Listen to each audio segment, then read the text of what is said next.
Welcome to this explainer. Today, we're diving straight into the actual science of sports nutrition to uncover a seriously counterintuitive truth about your performance. We're looking at a massive, comprehensive review on micronutrients. And honestly, what the data reveals, it might literally change the way you fuel your body forever.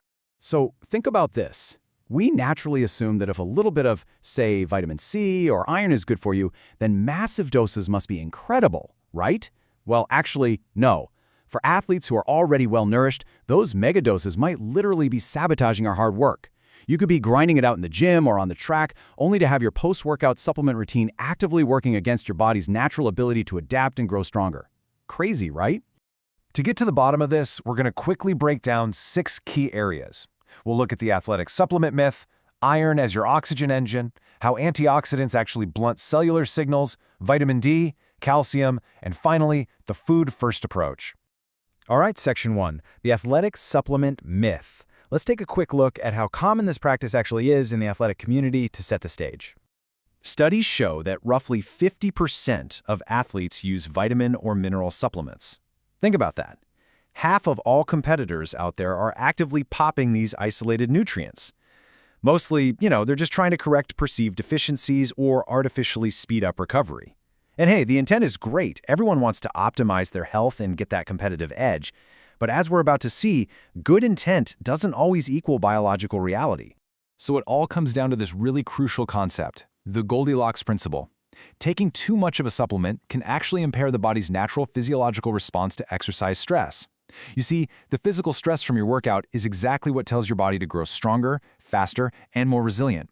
If you're constantly flooding your system with high-dose supplements, you might be artificially shielding your body from the exact stress it needs to adapt. Moving on to Section 2, iron, the oxygen engine. Let's see how high-intensity training uniquely disrupts how our bodies process this critical mineral. Okay, what's genuinely fascinating here is the role of a little hormone called hepcidin. It's a 25-amino acid peptide hormone that completely controls how much iron your body absorbs and releases. But here's the catch. Hepcidin spikes due to the natural inflammation of exercise. It usually peaks about 3 to 6 hours after your workout. Basically, your body is slamming the door shut on iron absorption precisely when you'd think you'd need it most. It's like a giant biological roadblock. Hepcidin limits iron release back into your systemic circulation by targeting ferroportin, which is basically the cellular export channel. So when hepcidin levels are high post-exercise, it just traps the iron inside your macrophages and enterocytes. This perfectly explains why athletes with consistently high training loads are at such a severe risk of iron deficiency. They're losing iron through sweat and cell damage, but their own post-workout inflammatory response is actively stopping them from absorbing new dietary iron to replace it. So how do we hack this? Well, for those who are actually diagnosed as deficient by a pro, taking oral iron supplements requires some really strategic timing. If you take them on alternate mornings, you can bypass those exercise-induced hepcidin spikes completely.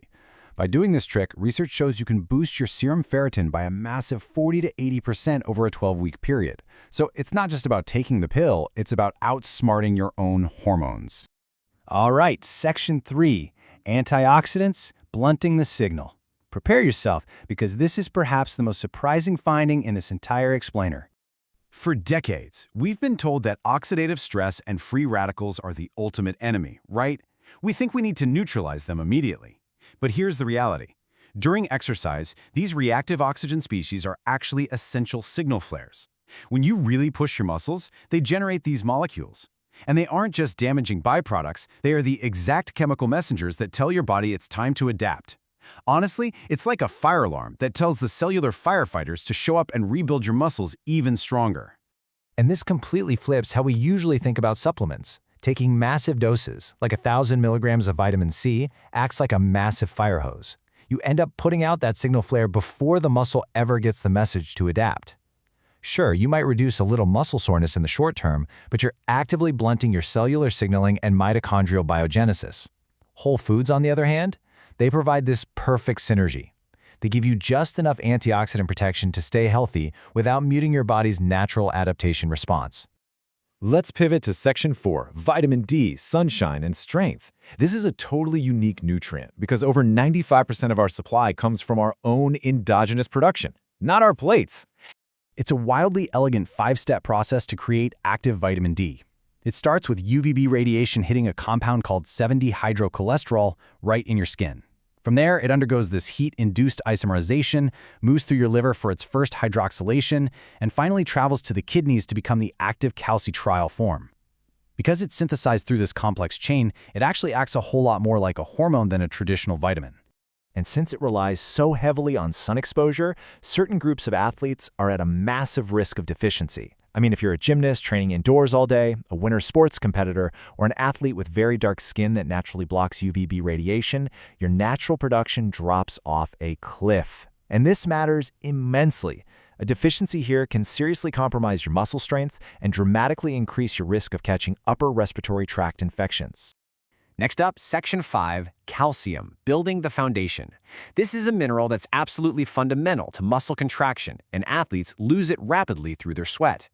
Now, obviously, popping calcium pills isn't going to magically make you sprint faster, but hitting your daily dietary targets, like 1,000 milligrams for adults, is non-negotiable. And for adolescents who are still building their skeletons, they need 1,300 milligrams. Hitting these targets, ideally through highly bioavailable sources like dairy, is absolutely critical for achieving peak bone mass. If you don't lay down this solid foundation now, you're putting yourself at a huge risk for career-ending stress fractures down the line. This brings us to Section 6, the food-first approach. This is the ultimate unifying concept that serves as the true anchor for all athlete nutrition. The science confirms it over and over again.